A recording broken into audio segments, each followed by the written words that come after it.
Unsure of your dream? Study abroad destination? Clear your doubts. Videsh Consult. Call 9676502888.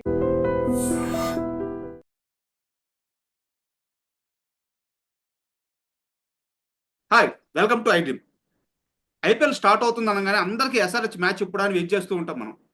ఆ match ఇంకొన్ని గంటల్లో మొదలవబోతుంది. ఆ match విశేషాలు మనకు తెలియజేయడానికి, ఆ మ్యాచ్ అనాలిసిస్ చేయడానికి మనకి సుధీర్ గారు మనతో ఉన్నారు. ఆయన అడిగి మరిన్ని విషయాలు తెలుసుకుందాం. హాయ్ సుధీర్ గారు. హాయ్ రాజా, ఎలా ఉన్నారు? సార్ చాలా బాగున్నాను. ఎస్ఆర్హెచ్ మ్యాచ్ కోసం ఈగర్ గా వెయిట్ చేస్తున్నాను. Absolutely everybody is waiting for that Raja, అందులో డౌటే లేదు. ఎందుకంటే లాస్ట్ టైం కొంచెం త్రుటిలో తప్పారు. ఫైనల్ వరకు అద్భుతంగా ఆడుతూ ఫైనల్లో ఒక లో స్కోర్ చేసి అందరినీ డిసప్పాయింట్ చేశారు రియల్ గా చెప్పాలంటే. అండ్ ఈ సంవత్సరం అబ్సల్యూట్లీ చాలా మార్పులు అయితే జరిగాయి టీంలో. అండ్ కొంతమంది ఇంపార్టెంట్ ప్లేయర్స్ ఉన్నారు. అందులో Pat Cummins is going to lead actually, and that's good news. ఎందుకంటే ఇప్పుడు ఫిట్ గా ఉన్నాడు. తర్వాత ఛాంపియన్స్ ట్రోఫీ ఆడలేదు. వి ఆల్ నో దట్ ఆస్ట్రేలియాకి వెళ్ళినప్పుడు ఎటువంటి పర్ఫార్మెన్స్ కనబరిచారో వాళ్ళందరూ మనం చూసాం కదా. సో చాలా మంచి న్యూస్ అది ఫస్ట్ ఆఫ్ ఆల్ అసలు యాక్చువల్గా. అండ్ అన్నిటికంటే ముఖ్యంగా ఏం చెప్పుకోవాలంటే మనం రాజా, తెలుగువాడు నితీష్ కుమార్ రెడ్డి కూడా ఒక కొత్త బూస్ట్ అని చెప్పాలి టోర్నమెంట్ కి సంవత్సరం. ఎందుకంటే లాస్ట్ ఇయరే తన తడాకా చూపించాడు. ఆ తర్వాత ఇండియన్ టీమ్ లో స్థానం సంపాదించాడు. టెస్ట్ మ్యాచ్ లో కూడా మెల్బోర్న్ లో సెంచరీ సాధించడం మామూలు విషయం కాదు. అవును. సో వాళ్ళందరి హృదయాలతో దోచుకున్నాడు, అందులో డౌటే లేదు. అండ్ బౌలర్ గా కూడా ఉపయోగపడతాడు, బ్యాటర్ గా ఉపయోగించు, గుడ్ ఫీల్డర్ ఆల్సో. అండ్ చాలా వయసు అతనికి వెనకాల ఉంది. అంటే is very young actually, just 20లో ఇప్పుడే ఎంటర్ అయ్యాడు, 20+ లో. సో అతడు ఫిట్ గా ఉండడం అనేది చాలా ప్లస్ పాయింట్ అని చెప్పుకోవాలి. అండ్ మనం రియల్ గా చెప్పాలంటే Raja, Abhishek Sharma and Travis Head యొక్క జోడీ ఎలా పర్ఫామ్ చేసింది మనం చెప్పే అవసరమే లేదు అసలు. తుమ్ము రేపారు అంటాం కదా అసలు. యాక్చువల్గా ఫస్ట్ పవర్ ప్లే లోనైతే వాళ్ళు క్రియేట్ చేసినటువంటి రికార్డ్స్ ఎవరు కూడా చేయలేకపోయారు. అన్ని రికార్డ్స్ వాళ్ళు సృష్టించారు. సో అలా జోడీ ఉండడం, అండ్ నితీష్ కుమార్ ఉండడం, క్లాసెన్ లాంటి ఒక సూపర్ బ్యాటర్ ఉండడం, ఐ థింక్ బ్యాటింగ్ అయితే చాలా స్ట్రాంగ్ గానే కనబడుతుంది, డౌటే లేదు. So we have to wait and see how they are going to deliver actually. ఎందుకంటే లాస్ట్ ఇయర్ ఫైనల్లో ఓడిపోయినారు. అండ్ ఈ సంవత్సరం అబ్సల్యూట్లీ ఒక కొత్త ఉత్సాహంతో first match that home crowd ముందు ఆడుతున్నారు కనుక ఐ థింక్ మరింత రెట్టింపు కావచ్చు అది ఉత్సాహం కూడా. సార్, మీరు నితీష్ కుమార్ రెడ్డి గురించి ప్రస్తావించారు కాబట్టి ఒక మాట. గత కొన్ని సీజన్లు నితీష్ కుమార్ రెడ్డి మనకి ఐపీఎల్లో ఎస్ఆర్హెచ్ తరఫున రాక ముందు చూసుకున్నట్టయితే ఎస్ఆర్హెచ్కి ఎందుకు సపోర్ట్ చేయాలి, మన తెలుగు క్రికెటర్స్ ఎవరున్నారు ఎస్ఆర్హెచ్ టీంలో, ఇలాంటి ఒక మాటలు అయితే జరుగుతూ ఉండేవి.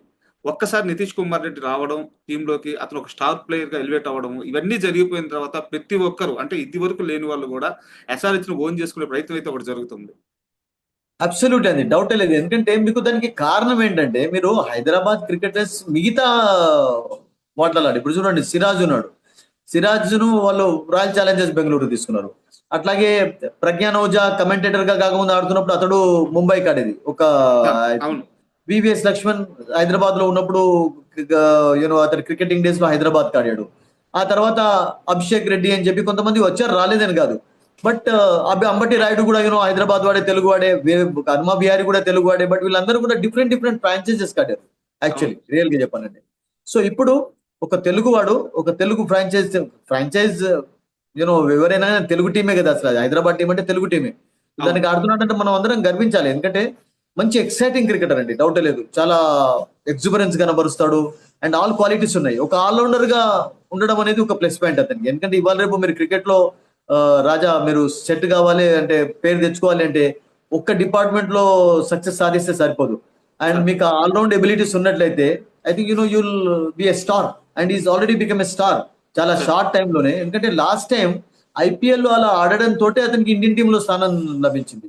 అండ్ ఇండియన్ టీమ్ లో స్థానం పొందిన తర్వాత కూడా అతను not just flash and the pan అంటాం కదా, అలా కాదు ఐపీఎల్ అని చెప్పి T20లో కూడా తన రుచి చూపించాడు, తడాకా చూపించాడు. అండ్ టెస్ట్ మ్యాచెస్ లో ఇంక్లూడ్ చేసినప్పుడు అబ్సల్యూట్లీ తన యొక్క స్కిల్స్ ను కనబరిచాడు. ఇండియన్ టీమ్ స్ట్రగుల్ అవుతున్నప్పుడు, మీరు ఫస్ట్ మ్యాచ్ తీసుకున్నా కానీ ఇండియా పెర్త్లో గెలిచినప్పుడు ఆ 30-40 రన్స్ అతను స్కోర్ చేసినవి చాలా కీలకంగా మారాయి ఫస్ట్ ఇన్నింగ్స్. అండ్ అట్లాగే మెల్బోర్న్ సెంచరీ సాధించాడు. So I think he played a key role. సో ఇప్పుడు అతడు ఇంగ్లాండ్ సిరీస్ లో కూడా ఉంటాడు. ఇంగ్లాండ్ లో ఇప్పుడు 5 టెస్ట్ మ్యాచెస్ ఆడబోతుంది రాజా ఇండియా. దానికి కూడా ఉంటాడు. ఎందుకంటే ఒక మంచి క్వాలిటీ ఉంది అతనికి. అండ్ యంగ్స్టర్, చాలా ఏజ్ అతని వైపు ఉంది కనుక I think he should not get carried away. ఏమవుతుందంటే జనరల్ గా మనం చూస్తుంటాం కదా, ఒక్కొక్కసారి they get carried away and lose chances. And అలా కాకుండా ఇంజరీ కారణంగా కూడా కొన్ని సమస్యలు ఎదురవుతుంటాయి. ఇంత చిన్న సార్ వయసులో ఆ చిన్న ఇంజరీ కావడం అతనికి అది కొంచెం దురదృష్టకరం అని చెప్పాలి. ఎందుకంటే 1-2 months ఇంగ్లాండ్ లో 1 మ్యాచ్ తర్వాత బెంగళూరు వెళ్లాల్సి వచ్చింది, ట్రైనింగ్ తీసుకోవాల్సి వచ్చింది, రీహాబిలిటేషన్ చేయాల్సి వచ్చింది అతడు. సో దాంతో నేను అనుకుంటాను ఆ, కొన్ని సమస్యలు ఎదుర్కొన్నాడు ఇంత చిన్న వయసులో. కాకూడదు అసలు యాక్చువల్గా. సో ఈ has to be injury free. First of all మీరు కొనసాగాలి వరుసగా, ఒక కన్సిస్టెన్సీ ఉండాలి మీ కెరియర్ లో అంటే కూడా ఇంజరీస్ ఉండకూడదు. సో దాని నుండి అతడు కొంచెం కేర్ఫుల్ గా ఉన్నట్లయితే ఐ థింక్ యూనో ఏజ్ అతని వైపు ఉంది కనుక absolutely no sky's the limit for him, no doubt about it. Super sir. And ఇప్పుడు మనకి ఇంకో క్వశ్చన్ ఉంది. ఆ, ఇప్పుడు మనకి SRH RR మ్యాచ్ లో ఏ టీం బలంగా ఉంది, ఎవరికి గెలిచే ఛాన్స్ ఉంది? నాకైతే బలంగా ఫస్ట్ మ్యాచ్ లోనైతే మాకు SRH కనబడుతుంది, డౌట్ లేదు. ఎందుకంటే బౌలింగ్ లో ఫస్ట్ ఆఫ్ ఆల్ వాళ్ళకు షమీ రావడం, హర్షల్ పటేల్ రావడం, కమిన్స్ ఉండడం, చూడండి వీళ్ళందరూ కూడా బ్రహ్మాండమైనటువంటి ప్లేయర్స్ ఉన్నారు. ఆయన దట్టు జంపా ఉన్నాడు, వాళ్ళకు రాహుల్ చౌర్ అవును ఉన్నాడు. So I think they but very good decent bowling lineup కూడా ఉందండి అసలు యాక్చువల్గా. అభిషేక్ శర్మ కూడా బౌలింగ్ చేయగలుగుతాడు. అవును సో సో నాకు ఆన్ పేపర్ స్ట్రాంగ్ గా కనబడుతున్నారు. అండ్ ఒకటి ఏంటంటే కొంచెం ఫస్ట్ మ్యాచ్ హోమ్ గ్రౌండ్ ముందు ఆడుతున్నప్పుడు బిట్ ఆఫ్ ప్రెషర్ కూడా ఉంటుంది. అండ్ దట్టు రన్నర్స్ అప్ గా లాస్ట్ ఇయర్ రన్నర్స్ అప్ గా బరిలోకి దిగుతున్నారు. అండ్ ప్రతిసారి కూడా ఎక్స్పెక్టేషన్స్ హైగానే ఉన్నాయి వాళ్ళపైన. అండ్ సన్ రైజర్స్ యొక్క పర్ఫార్మెన్స్ మీరు 2016 లో ఛాంపియన్స్ అయిన తర్వాత 18 లో మళ్ళీ ఫైనల్ ఓడిపోయినారు. ఒక సీజన్ లో మీకు మధ్యలో కొంచెం డిసప్పాయింట్ అవును పర్ఫార్మెన్స్ కనబరిచారు కానీ but otherwise their performance has been కొంచెం మీకు కన్సిస్టెన్సీ ఉందండి. అంటే ప్లే ఆఫ్ కి చేరుకోవడం, ప్లే ఆఫ్ లో ఓడిపోయినా కానీ ప్లే ఆఫ్ వరకు అయితే చేరుతున్నారు. So I think you know they done a good job actually ఒక టీమ్ గా.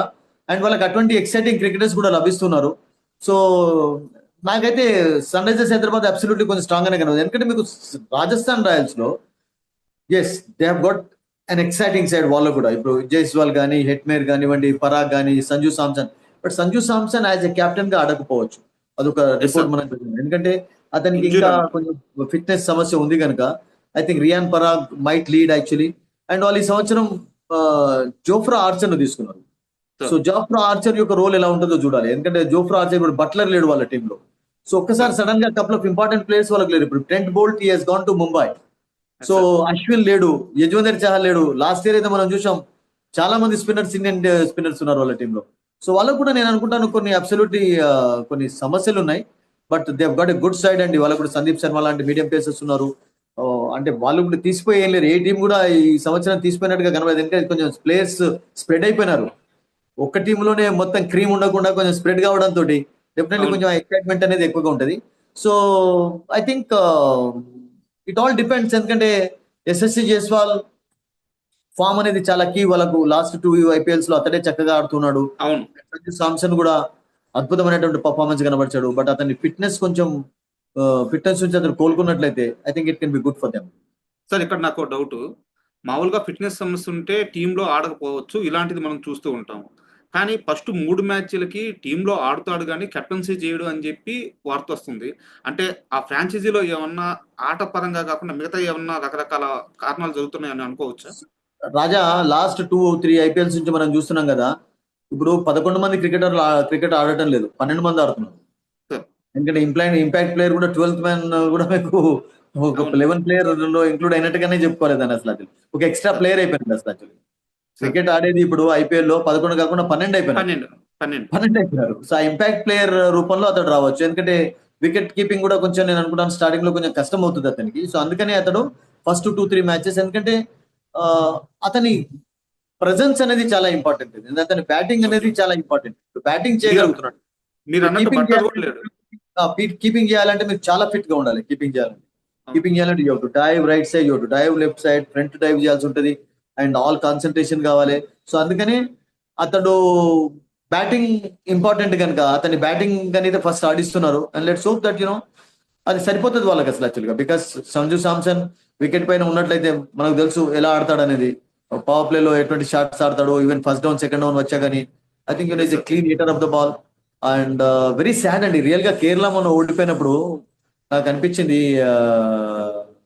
అసలు యాక్చువల్ గా ఫైనల్లో, రంజీ ట్రోఫీ ఫైనల్లో సార్ చాలా I mean everybody felt very అన్హ్యాపీగా. ఎందుకంటే పాపం సంజు సామ్సన్ లేకపోవడం అనేది వాళ్ళకు టీంలో. ఎందుకంటే అప్పుడు అతనికి ప్రాబ్లం ఉండే, ఫిట్నెస్ ప్రాబ్లం ఉండే. ఒకవేళ ఫర్ ఎగ్జాంపుల్ అతను ఉన్నట్టయితే ఫస్ట్ టైం రంజీ ట్రాఫీలో ఆడారు, ఫైనల్లో they could one also actually. ఎందుకంటే దే ఖచ్చితంగా డిడ్ వెల్ రిజల్ట్ తేడా ఉండేది. సెమీఫైనల్. సో అలా మిస్ అయినారు అతని. సో అతని ఫిట్నెస్ అనేది నేను అనుకుంటాను చాలా కీలకంగా మారుతుంది. సో ఫస్ట్ 2-3 మ్యాచెస్ వెయిట్ అంటే ఫుల్ ఫ్లెజ్డ్ గా యాజ్ ఎ కెప్టెన్ వచ్చి ఆడేందుకు కొంచెం సమయం అయితే పడుతుంది అతనికి. సార్ మీరు ఇందాక ఒక మాట అన్నారు, ఫస్ట్ మ్యాచ్ హోమ్ గ్రౌండ్ లో ఆడడం కాస్త ప్రెజర్ తీసుకొచ్చే అంశం అని చెప్పి అన్నారు. ఇక్కడ వేరే ఇంకో టాక్ కూడా వినిపిస్తుంది సార్. ఇప్పుడు లాస్ట్ సీజన్ వరకు ఎస్ఆర్హెచ్ బ్యాటింగ్ చేస్తుంటే 250 టార్గెట్, 270 టార్గెట్ ఇలాంటి ఒక ఎక్స్పెక్టేషన్స్ ఉండేవి. ఇప్పుడు ఎప్పుడైతే కిషన్ వచ్చి టీంలో యాడ్ అయ్యాడో, ఇప్పుడు ఒక్క మ్యాచ్ కూడా జరగకముందే ఎస్ఆర్హెచ్ మ్యాచ్ అంటే 300 కొట్టాల్సిందే.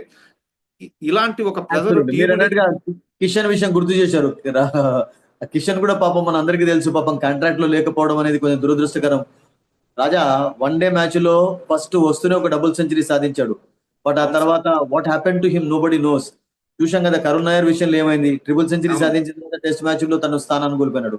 ఈశాన్ కిషన్ కూడా కపుల్ ఆఫ్ టోర్నమెంట్స్ లో మనం చూసాం కదా, కొంచెం గెటింగ్ క్యారీడ్ అవే అని చెప్పాను కదా ఇంతకుముందు. కొంచెం కొంచెం డిసిప్లిన్ కూడా చాలా అవసరం క్రికెట్ లో. సో అది కొంచెం లోపించినట్టుగా కనబడింది. సో దాంతో తన స్థానాన్ని కోల్పోయినాడు. అండ్ అగెనిస్ట్ కొంచెం కామెంట్ కూడా చేయడం చూసాం మనం. యంగ్స్టర్ అండి, అతనికి టాలెంట్ ఉంది, అద్భుతంగా కీపింగ్ చేస్తాడు. బ్యాటింగ్ చేస్తున్నప్పుడు అయితే అతన్ని ఎవరు ఆపలేరు. Is a clean heater actually, Sanju Samson లాగా. సో సన్ రైజర్స్ హైదరాబాద్ లో నేను అనుకుంటాను ఈశాన్ కిషన్ ఒక కీ రోల్ ప్లే చేయవచ్చు. ఎందుకంటే వాళ్ళకి ఇప్పుడు కీపింగ్ ప్రాబ్లం లేకుండా అయిపోతుంది. అంటే క్లాసన్ కూడా వాళ్ళకు కీపింగ్ చేయవచ్చు. అప్పుడు క్లాసన్ నేను ఫీల్డింగ్ చేసి ఈశాన్ కిషన్ డిస్ట్రిబ్యూట్ చేసుకోవచ్చు వాళ్ళు, దాంట్లో ఏం ప్రాబ్లం ఉండదు. సో ఈశాన్ కిషన్ యొక్క రోల్ కూడా చాలా కీలక. బట్ ప్రాబ్లం ఏమవుతుందంటే సన్ రైజర్స్ టాప్ ఆర్డర్లు అందరూ కూడా మీరు చూసినట్లయితే మీకు లెఫ్ట్ హ్యాండర్స్ అయిపోయినారు. అవును, అభిషేక్ కానీ, ట్రావిస్ హెడ్ కానీ, ఈశాన్ కిషన్ కానీ వాళ్ళు ఎక్కడ వర్కౌట్ ఎట్లా వాళ్ళు డిస్ట్రిబ్యూట్ చేస్తారో చూడాలి. ఎందుకంటే మీకు క్లాసన్, నితీష్ కుమార్ రెడ్డి కొంచెం టాప్ ఆర్డర్ లో ఆడినట్లయితే ఒక రైట్ లెఫ్ట్ కాంబినేషన్ వర్కౌట్ కావచ్చు వాళ్ళకి. మిడిల్ లో ఒక రైట్ లెఫ్ట్ కాంబినేషన్ ఉన్నట్లయితే కొంచెం ప్రెషర్ అనేది క్రియేట్ చేయొచ్చు ఆపోజిషన్ పైన. వాళ్ళ కాంబినేషన్స్ ఎలా వర్కౌట్ చేసుకుంటారో కూడా చూడాలి. ఫస్ట్ మ్యాచ్ లో ఏ కాంబినేషన్ తోటి Travis head and Abhishek Sharma అయితే ఓపెన్ చేస్తారు. They love opening. Power play లో వాళ్ళు కింగ్స్ అయిపోయినారు అసలు. వాళ్ళు అక్కడే మీకు చేంజెస్ కనబడవు. బట్ ఆ తర్వాత నితీష్ ను టాప్ లో ఆడిస్తారా, ఈశాన్ లేకుంటే క్లాసన్ ఫస్ట్ డౌన్ కొంచెం టాప్ ప్రమోట్ చేస్తారా? క్లాసన్ యాక్చువల్లీ స్పిన్నర్స్ వచ్చే సమయానికి చాలా అద్భుతంగా ఆడతారు. Because he loves playing spinners more than pace bowlers actually. So we have to wait and see. అంటే కాంబినేషన్స్ కూడా ఎలా వర్కౌట్ అవుతాయో ఇంకా మనం వెయిట్ చేయాల్సి. సార్ ఇక్కడ నా క్వశ్చన్ ఏంటంటే, ఎస్ఆర్హెచ్ మీద విపరీతమైన హైప్ ఉండడం కూడా వాళ్ళకి అది ప్రెజర్ అవుద్ది కదా. ప్రతి మ్యాచ్ 300 కొట్టాలనే ఒక ఎక్స్పెక్టేషన్ వాళ్ళ గేమ్ ప్లాన్ ని మార్చే విధంగా, వాళ్ళు డిస్టర్బ్ చేసే విధంగా ఉంటది కదా. ఈ ఎక్స్పెక్టేషన్స్ అనేది ఎస్ఆర్హెచ్ కి మంచిదా చెడుదా అని అడుగుతున్నాను. చూడు రాజా, ఇప్పుడు ఈ సంవత్సరం కొన్ని రూల్స్ కూడా చేంజ్ అయిపోయినాయి. ఈవెన్ సలైవా రూల్ కూడా మళ్ళీ ఒకసారి ఇంక్లూడ్ కాబోతుంది. ఎందుకంటే షమీని దాన్ని రేకెత్తించారు. రియల్ గా చెప్పాలంటే షమీ వాంటెడ్ దట్. అండ్ ఇప్పుడు బీసీసీ కూడా గ్రీన్ సిగ్నల్ ఇస్తుంది దానికి. సో దాంతో ఏమవుతుందంటే bowlers will have a say also. అంటే గతంలో ఉన్నట్టుగా టోటల్ గా బ్యాటింగ్ ఫేవరబుల్ కండిషన్స్ ఉన్నా కానీ బౌలర్స్ కూడా గ్రిప్ అనేది లభిస్తుంది, మూవ్మెంట్ రాబోతుంది. ఎందుకంటే సలైవా అప్లై చేయడంతో definitely bowlers enjoy that actually. దాంతో ఏమవుతుందంటే గ్రిప్, మూవ్మెంట్ అన్ని ఉంటాయి. సో అలా సిచ్యువేషన్ ఉన్నప్పుడు మేబీ 300 లాంటి స్కోర్ చూస్తామా? 287 అయితే చూసాం లాస్ట్ ఇయర్. అవును, ఐపీఎల్ లో. అండ్ 260 ప్లస్ చూసాం లాస్ట్ ఇయర్. 200 ప్లస్ స్కోర్స్ అండి అసలు. కలకత్తా లాంటి ప్లేస్ లో కూడా 2022 తర్వాత 12 200 ప్లస్ స్కోర్స్ చూసాం. 2022 వరకు 10 ఉంటే 2022 నుండి 24 వరకు 12 200 ప్లస్ స్కోర్స్ అని. సో అఫ్ కోర్స్ రూల్స్ అన్ని కూడా మాక్సిమం బ్యాటింగ్ ఫేవర్ లోనే ఉంటాయి. అండ్ దట్టు కొన్ని ప్లేసెస్ లో చిన్న బౌండరీలు, తర్వాత చిన్న బౌండరీలు ముఖ్యంగా స్క్వైర్ లో ఉండడం. సో వాటన్నిటి కూడా ఎక్స్ప్లైట్ చేస్తున్నారు బ్యాటర్స్ అసలు యాక్చువల్గా. సో ఇప్పుడు మేబీ కొత్త రూల్స్ ఏమైనా, ఈ కొత్త బాల్ చేంజ్ చేయడం తర్వాత ఈ సలేవా అప్లై చేయడం అనేది కొంచెం బౌలర్ కి ఏమైనా ఫేవరబుల్ గా ఉంటుందా? అప్పుడు ఏమైనా ఇంట్రెస్టింగ్ బ్యాటిల్ ఉంటుందా? ఎందుకంటే నాకేమనిపిస్తుంది అంటే క్రికెట్ లో ప్రతిసారి మీరు సిక్సెస్, బౌండరీస్ తోటే ఎక్సైటింగ్ మ్యాచెస్ ఉంటాయి అని అనుకోవడం నాట్ గుడ్ యాక్చువల్లీ. మీకు 130, 140 స్కోర్స్ ఉన్నప్పుడు కూడా we have seen thrilling finishes చూసాం, నేల్ బైటింగ్ ఫినిషెస్ చూసాం. సో అలా చాలా మ్యాచ్లు ఆడుంది అలాంటి మ్యాచ్లు. అలాంటి మ్యాచెస్ ఆడారు కూడా మీరు అన్నట్టుగా. సో అలా నేను అనుకుంటాను మ్యాచెస్ కూడా కొన్ని కొనసాగవచ్చు. ఎందుకంటే కొన్ని బౌలర్స్ ఫేవరబుల్ గా కూడా కొన్ని కండిషన్స్, రూల్స్ ఉన్నాయి కనుక. బట్ ఎక్కడ చూసినా కానీ మీకు బెల్టర్స్ ఉంటాయండి. హైదరాబాద్ అయితే it's బెల్టర్, it's beautiful batting wicket. తర్వాత బాల్ చక్కగా వస్తుంది బ్యాట్ పైన, and stroke makers love such conditions. So బెంగళూరులో కూడా అలాగే ఉంటుంది, మీకు కోల్కతాలో అటువంటి కండిషన్సే. సో ఒక చెన్నైలోనే కొంచెం ఈక్వల్ బ్యాటింగ్ చూస్తుంటాం, ముంబైలో కూడా అదొక బెల్టర్ లాంటి వికెట్. అవును. సో ఇవన్నీ కూడా వికెట్స్ కూడా కొంచెం బ్యాటింగ్ ఫేవర్ లోపల ఉన్నట్టు కండిషన్స్. చెన్నై అండ్ ఢిల్లీ ఇక్కడ ఈ 2 ప్లేసెస్ లోనే బాల్ కాస్ట్ విశాఖపట్నంలో కూడా లాస్ట్ ఇయర్ మనం చాలా 200+ స్కోర్ చూసాం. విశాఖపట్నం కొంచెం స్పాంజీ బాగుంటుంది, బాల్ స్లోగా వచ్చి, ఇప్పుడు అలా కనబడలేదు.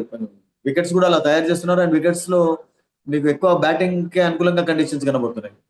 So wait and see maybe, because ప్రతిసారి అయితే డిఫరెంట్ IPL లో డిఫరెంట్ పర్ఫార్మెన్సెస్ చూస్తూ వచ్చాం. 287 ఎవరైనా ఎక్స్పెక్ట్ చేశారా? ఆ తర్వాత 290 కూడా ఇండియా స్కోర్ చేయలేదా మనం చూసాం T20 match. So that's it, we have to wait. Sir ఇప్పుడు మనకి IPL స్టార్ట్ అయినప్పటి నుంచి చూసుకుంటే 2008 నుంచి కూడా రాజస్థాన్ రాయల్స్ ఎప్పుడు టీం పరంగా బలంగా ఉంటూ వచ్చింది. దాని పర్ఫార్మెన్స్ ఎలా ఉన్నా కానీ ఆ కాంబినేషన్స్ అన్ని పర్ఫెక్ట్ గా ఉండేవి రాజస్థాన్ రాయల్స్ కి. బట్ ఈ సీజన్ లో చూసుకుంటే బ్యాటింగ్ లో ఎక్కడో కాస్త వీక్ గా ఉంది అనిపిస్తుంది రాజస్థాన్ రాయల్స్. నాకు ఏమనిపిస్తుంది అంటే బ్యాటింగ్ లో రియాన్ పరాగ్ వరకు పర్వాలేదు, సంజు శాంసన్, హిట్మేర్ అండ్ జైస్వాల్ వీళ్ళందరూ కూడా టాప్ అద్భుతమైనటువంటి ప్లేయర్స్. అండ్ ఈ సంవత్సరం మరొక ప్లస్ పాయింట్ ఏంటంటే హిట్మేర్ ను పాపం లాస్ట్ సీజన్ లో కూడా ప్రతి మ్యాచ్ లో వాళ్ళు ఆడించలేకపోయారు, ఎందుకంటే వాళ్ళకు బట్లర్ ఉండడం తోటి బౌలర్స్ 2 బౌలర్స్ ఉండాలి, 2 బ్యాటర్స్ ఉండాలి, అక్కడ కొన్ని సమస్యలు ఏర్పడ్డాయి. సో ఈ సంవత్సరం నాకు ఏమనిపిస్తుంది అంటే హిట్మేర్ ఒక కంటిన్యూగా కొనసాగేలాగా కనబడుతున్నాడు, and is a very good player అండి. అంటే మీకు చూడండి, ప్రతిసారి కూడా మీరు రాజా 6 బ్యాటర్స్ ఉండి మాత్రం మీరు ఏం చేస్తారు చెప్పండి. లాస్ట్ ఇయర్ IPL లో మొత్తం కూడా అభిషేక్ శర్మ అండ్ ట్రావిస్ రెడ్డి రాణించారు కదా. క్లాస్ అండ్ మార్కర్ పర్ఫార్మెన్స్ చాలా తక్కువ చూసాం, నితీష్ కుమార్ మధ్యలో ఆడడం అనేది. మీకు టాప్ ఆర్డర్లోనే వీళ్ళు ఒక బ్రహ్మాండమైనటువంటి షో కనబరిచారు. సో మీకు ముఖ్యంగా టాప్ 4 బ్యాటర్స్ పైనే ఆధారపడి ఉంటుంది. సో టాప్ 4 బ్యాటర్స్ వాళ్ళకి చక్కగానే ఉన్నారు, శాంసన్ కానివ్వండి, హిట్మేర్ కానివ్వండి, జైస్వాల్, రియాన్ పరాగ్ వరకు ఐ థింక్ ఒకటి గుడ్ బ్యాటింగ్ లైనప్ అది. సో ఈ 4 లో ఏ కాంబినేషన్ ఒకటి వర్కౌట్ అయినా కానీ I think they should be very happy for them. And Parag విషయానికి వస్తే సార్, తనని గత 3 సంవత్సరాల క్రితం చూసిన పరాగ్ వేరు, ఈ 3 సంవత్సరాల నుంచి చూస్తున్న పరాగ్ వేరు. తన ఆటలో భయంకరమైన మార్పు వచ్చింది. మొన్న రీసెంట్ గా ప్రాక్టీస్ మ్యాచ్ లో కూడా 30 balls కి 100 కొట్టాడు అతను. అబ్సల్యూట్లీ. అండ్ అదిగాక అతడు ఈవెన్ ఇండియన్ టీమ్ లో కూడా రెగ్యులర్ గా ఆడాలని చెప్పి చాలా మంది అన్నారు, ఎందుకంటే అతడు బౌలింగ్ కూడా చేయగలుగుతాడు, ఫీల్డింగ్ లోనైతే ఈజ్ ఎ లైవ్ వైర్ అండి. You can field beautifully, out field లో చాలా చక్కగా ఫీల్డింగ్ కనబరుస్తుంటాడు. So I think is a very good fielder, very good player, useful player actually. చాలా ఉత్సాహంగా ఉంటాడు, ఎగ్జుబరెన్స్ కనబరుస్తాడు ఆన్ ద ఫీల్డ్. అటువంటి ప్లేయర్స్ చాలా అవసరం ఉంటాయి. T20 ఫార్మాట్ కు పర్ఫెక్ట్లీ సూటబుల్ ప్లేయర్ లో అతడు ఒకడు. సో అబ్సల్యూట్లీ మీరు అన్నట్టుగా, అంటే ఇప్పుడు టీం ఎలా ఉందంటే ఇప్పుడు చూడండి, శుభ్మన్ గిల్ లాంటి ప్లేయర్స్ ఉన్నప్పుడు మీకు టీంలో యశస్వి జైస్వాల్ కూడా ఛాన్స్ రావటం లేదు. ఛాంపియన్స్ ట్రోఫీలో వచ్చిందా? రాలేదు. అట్లాగే యశస్వి జైస్వాల్ ఆడుతున్నప్పుడు మీకు, సారీ అభిషేక్ శర్మ ఆడుతున్నప్పుడు మీకు శుభ్మన్ గిల్ కూడా ఛాన్స్ రాలేదు. ఇంగ్లాండ్ సిరీస్ లో శుభ్మన్ గిల్ కూడా తీసుకోలేదు T20 కదా. సో అలా మనం చూస్తున్నాం, అంటే T20కి టోటల్ గా డిఫరెంట్ టీం ఉంది ఇండియాకు. సూర్యకుమార్ యాదవ్ T20లో ఆడతాడు, సో ఒక డిఫరెంట్ ప్లేయర్సే కనబడుతున్నారు మీకు. సంజు శాంసన్ ఆడాడు. సో అట్లా ఇండియాకి ఇప్పుడు ఎలా ఉన్నారంటే ప్రతి ఫార్మాట్ లో సూట్ అయ్యే వాళ్ళు ప్లేయర్స్ డిఫరెంట్ గా ఉన్నారు. సో రియాన్ పరాగ్ నేనేమనుకుంటానంటే ఐ థింక్ అతని play of style of play కానివ్వండి, అదంతా కూడా కొంచెం T20కి ఎక్కువగా సూట్ అయ్యేలాగా కనబడుతుంది. T20లో మీకు బిట్స్ అండ్ పీసెస్ క్రికెటర్స్ ఎక్కువగా ఉపయోగపడుతుంటారు, బౌలింగ్ చేసేవాళ్ళు, ఫీల్డింగ్ చేసేవాళ్ళు, బ్యాటింగ్. సో అబిలిటీస్ ఉన్నాయి కనుక ఐ థింక్ రేపు 2026 వరల్డ్ కప్ వరకు అయితే అతన్ని ట్రైన్ చేయవచ్చు కూడా, ఎందుకంటే ఎబిలిటీ అతనిలో ఉంది, and he can be regular member in the Indian team, no doubt. Sir and ఈ పర్టికులర్ మ్యాచ్ విషయానికి వస్తే దీన్ని SRH batting versus Rajasthan Royals bowling లా చూడొచ్చు. చూడండి, ఇప్పుడు వాళ్ళకు మనం ఇంతకుముందు చెప్పుకున్నట్టుగా బ్యాటింగ్ లో స్ట్రెంత్ ఉంది, మళ్ళీ బౌలింగ్ లో ఇప్పుడు జంపా, షమి, వీళ్ళు హర్షల్ పటేల్ కూడా బ్యాటింగ్ చేయగలుగుతారు వాళ్ళకు. అవును. తర్వాత రాహుల్ చార్ వీళ్ళు వచ్చే సమయానికి బ్యాటింగ్ ఉండదు, అంటే ఒక 5 ప్లేయర్స్ ఉంటారు, వీళ్ళు 5 బౌలర్స్ ఉంటారు, ఒక 6 వరకు బ్యాటింగ్ ఉంటుంది వాళ్ళకు. సో ఎవరిని మధ్యలో ఆడిస్తారు, ఎందుకంటే ఇప్పుడు అబ్దుల్ సమాద్ లాంటి ప్లేయర్స్ వాళ్ళ టీంలో లేరు. అబ్దుల్ సమాద్ ఉన్నప్పుడు కొంచెం లోవర్ ఆర్డర్ లో బ్యాటింగ్ చేసేది, మెరుపు లాంటి ఇన్నింగ్స్ ఆడేది. సో నితీష్ కుమార్ లాంటి ఒక ఆల్రౌండర్ పైనే నేను అనుకుంటాను చాలా ఎక్స్పెక్టేషన్స్ పెట్టుకుంటారు. సో వాళ్ళకు ఒక 5 అయితే టాప్ బ్యాటర్స్ ఉన్నారు రియల్ గా చెప్పాలి. మీరు హెడ్, తర్వాత అభిషేక్ శర్మ, నితీష్ కుమార్ రెడ్డి, ఈశాన్ కిషన్, తర్వాత క్లాసర్ క్లాష్. అండ్ కమిన్స్ కూడా బ్యాటింగ్ చేయగలుగుతారు మనకు తెలుసు. సో ఇక్కడ వరకు వాళ్ళకి ప్రాబ్లం లేదు అసలు యాక్చువల్గా. ఇక మిగతాది మీరు for example Shami, Rahul Chahar, Zampa వీళ్ళందరూ ఆడినట్లయితే ఏమవుతుందంటే హర్షల్ పటేల్ కూడా బ్యాటింగ్ చేయగలుగుతారు. వీళ్ళందరూ కూడా బౌలర్స్ దాంట్లో ఇంక్లూడ్ అవుతారు. సో ఒక జెన్యూన్ ఆల్రౌండర్ ఎవరైనా ఉన్నారు అంటే ఇప్పుడు ఎట్ ప్రజెంట్ అయితే జెన్యూన్ ఇన్ ది సెన్స్ ఒక యూస్ఫుల్ ఆల్రౌండర్ ఒక మనకు నితీష్ కుమార్ రెడ్డి కనబడుతున్నాడు. అవును. సో అభిషేక్ శర్మ కూడా ఒక ఆల్రౌండర్ గా సెట్ అవుతాడా, because is bowling also this days bowling కూడా చేస్తున్నాడు. సో ఫీల్డింగ్ చక్కగా చేస్తాడు. సో అతను కూడా కొంచెం బౌలింగ్ ఇంప్రూవ్ చేసుకొని రెగ్యులర్ గా స్పెల్స్ వేసినట్లయితే అతని పైన కూడా కొంచెం ఎక్స్పెక్టేషన్స్ పెట్టుకొని ఒక ఎక్స్ట్రా బ్యాటర్ కూడా తీసుకునే ఛాన్స్ ఉంటుంది వాళ్ళకు. So I think they can first match లో కొంచెం కాంబినేషన్స్ వర్కౌట్ అవడం ఎవరికైనా అది ఇబ్బందికరంగా ఉంటుంది రాజా. ఫస్ట్ మ్యాచ్ తర్వాత మేబీ ఒక కాంబినేషన్ వర్కౌట్ కానప్పుడు దాన్ని మళ్ళీ చేంజ్ చేసి ఇమీడియట్ గా దాన్ని సెట్ చేసుకునే ప్రయత్నం చేస్తారు. So we to wait and see. Team అయితే అఫ్ కోర్స్ స్ట్రాంగ్ గానే కనబడుతుంది, డౌట్ లేదు. అండ్ ఒకవేళ భువీ ప్లేస్ లో మీకు షమి వచ్చాడు. నటరాజన్ లేదు, నటరాజన్ ప్లేస్ లో మీకు అఫ్ కోర్స్ రైట్ హ్యాండెడ్ అయినా కానీ రైట్ ఆర్మ్ ప్లేస్ పైన అయినా కానీ మీకు హర్షల్ పటేల్ వచ్చాడు. మీకు ఆసరంగా లేడు అంటే జంపా వచ్చాడు. ఇంకేం కావాలి, రాహుల్ చౌర్ వచ్చాడు. ఇంకేం కావాలి, మార్కండే ప్లేస్ లో. So I think they gut some good bowlers actually, decent bowlers అయితే ఉన్నారు వాళ్ళు. సార్ ఒకవేళ ఎలాగో ఆఫ్టర్నూన్ జరుగుతుంది కాబట్టి మ్యాచ్ టాస్ గెలిస్తే కెప్టెన్ ఏది చూస్ చేసుకోవచ్చు? టాస్ గెలిచిన తర్వాత నేను అనుకుంటాను సన్ రైజర్స్ హైదరాబాద్ వాళ్ళు అయితే they love to bat, because వాళ్ళ మెయిన్ స్ట్రెంత్ బ్యాటింగ్. అండ్ వాళ్ళు బిగ్ స్కోర్ చేసినట్లయితే అపోజిషన్ కొంచెం కంట్రోల్లో ఉంచగలుగుతారని వాళ్ళకి ఆ నమ్మకం ఉంది కనుక ఐ థింక్ మీకు డే మ్యాచ్ కనుక డ్యూ ప్రభావం కూడా ఉండదు. బౌలింగ్ చేయొచ్చు, హాయిగా చేయొచ్చు 6 o'clock వరకు 7 o'clock వరకు. అది కూడా అడ్వాంటేజ్ అవుతుంది కనుక ఫస్ట్ మ్యాచ్ లో ప్రెషర్ ఉండకుండా ఉండాలి అంటే స్టార్ట్ విత్ 5 wickets, 6ers తోటి బౌండరీస్ తోటి స్టార్ట్ చేయాలి, అపోజిషన్ పైన ప్రెషర్ పెట్టాలి. That they would love to do that. And ఎప్పుడైనా సరే క్రికెట్ ఆడేటప్పుడు రెండు టీముల మధ్య గ్రౌండ్ లో గొడవలు జరగడం మనం చూస్తూ ఉంటాం. కానీ ఎస్ఆర్హెచ్ ఆర్ఆర్కి వచ్చేళ్ళకి ఇది ఒక డిఫరెంట్ స్టోరీ. ఇక్కడ అడ్మిన్లు గొడవ పెట్టేశారు. SRH admin, RR admin. గత 2-3 ఏళ్ల నుంచి ఇదే జరుగుతా ఉంది. అంటే వాళ్ళు జ్యూస్ పెట్టి ఆ జ్యూస్ తాగేసిన వాళ్ళు చెప్పడం, దానికి వీళ్ళు కౌంటర్ ఇవ్వడము, ఇలాగా నేను అనుకుంటాను అంత పెద్ద వీళ్ళకు అంత రైవలరీ అయితే లేదు రియల్ గా చెప్పాలంటే. అసలు యాక్చువల్ గా మీకు రాయల్ ఛాలెంజర్స్ బెంగళూరు కోల్కతాకు ఉన్నట్టు ముంబైకి చెన్నైకి ఉన్నట్టు లేదు. ముంబై చెన్నైకి ఎందుకుందంటే ముంబైని ఫస్ట్ టైటిల్ గెలిచినప్పుడు చెన్నై ఓడించింది. ఆ తర్వాత ముంబై చెన్నైని 3 సార్లు ఓడించింది ఫైనల్ లో గెలవడంలో. సో అలా అంత పెద్ద అది లేదు కనుక I think we should expect a good atmosphere tomorrow, no doubt about it. అంటే మ్యాచ్ లోనైతే మంచి అట్మాస్ఫియర్ ఎక్స్పెక్ట్ చేయొచ్చు మనం. అంత పెద్ద అది లేదు ఎందుకంటే 2 teams లో ఉన్నటువంటి ప్లేయర్స్ కూడా కొంచెం కూల్ వాళ్ళే ఉన్నారు కదా. మీకు ఎక్కువ అంటే మీరు అన్నట్టుగా ఆన్ ద పిచ్ బాగా స్లెడ్జింగ్ చేసే వాళ్ళు ఎవరు లేరు అసలు actually. So I don't think there will be chance for that. And రెండు టీముల్లో ఎక్స్పెక్టెడ్ ప్లేయర్ అంటే ఎవరు చెప్తారు మీరు? ఆ టీంలో ఈ టీంలో వాళ్ళు ఇంపాక్ట్ ప్లేయర్ ఎవరు తీసుకుంటారో we don't know because we have to wait and see for that. ఎందుకంటే ఒక బౌలింగ్ చేస్తున్నప్పుడు ఒక బ్యాటర్ ను పెట్టుకుంటారు, బౌలింగ్ ఎందుకంటే బ్యాటింగ్ బౌలర్ తీసేసి బ్యాటర్ గా తీసుకుంటారు. So that we can't say actually. Match start అయిన తర్వాతనే వాళ్ళు తీసుకుంటుంటారు. నాకేమనిపిస్తుంది అంటే Head and Klaasen foreign players లో షైన్ అయ్యే ఛాన్సెస్ ఎక్కువగా కనబడుతున్నాయి for Sunrisers Hyderabad. And Jaiswal ఎప్పటిలాగానే అండ్ హిట్మేర్ ఈ సంవత్సరం కొంచెం డిఫరెంట్ హిట్మేర్ బ్యాటింగ్ చూడొచ్చు అని అనిపిస్తుంది. ఎందుకంటే కొంచెం ఎక్కువ మ్యాచెస్ ఆడే ఛాన్స్ కనబడుతుంది, ఫ్రీగా కూడా ఉన్నాడు అండ్ కొంచెం ఆకలితో ఉన్నాడు. వెస్టిండీస్ టీమ్ లో కూడా కొంచెం ఛాన్సెస్ కోల్పోతున్నాడు కనుక he wants to come back into the West Indies team actually. ఒక రెగ్యులర్ ప్లేస్ కొరకు ప్రయత్నిస్తున్నాడు కనుక I think these players will be top players కావచ్చు. చాలా కొద్ది గంటల పరిధిలో మ్యాచ్ స్టార్ట్ కాబోతుంది. ఇలాంటి సమయంలో కావ్య మారన్ గురించి మాట్లాడుకోకుండా మన ఇంటర్వ్యూని పూర్తి చేయలేము. తను టీముని మార్చిన విధానం, టీంకి తను ఇచ్చే ఇన్స్పిరేషన్, టీంని తను బిల్డ్ చేస్తున్న విధానం ఎలా చూస్తారు? చూడండి, ఇప్పుడు టీం మార్చడం అంటే ఇప్పుడు రాజస్థాన్ రాయల్స్ కు బోల్ట్ పోయిన తర్వాత ఒక జెన్యూన్ ఫాస్ట్ బౌలర్ అవసరం ఉన్నాయి. ఆ జెన్యూన్ ఫాస్ట్ బౌలర్ రూపంలో వాళ్ళు జోఫ్రా ఆర్చర్ని తెచ్చుకున్నారు, ఒక శ్రీలంకని తెచ్చుకున్నారు.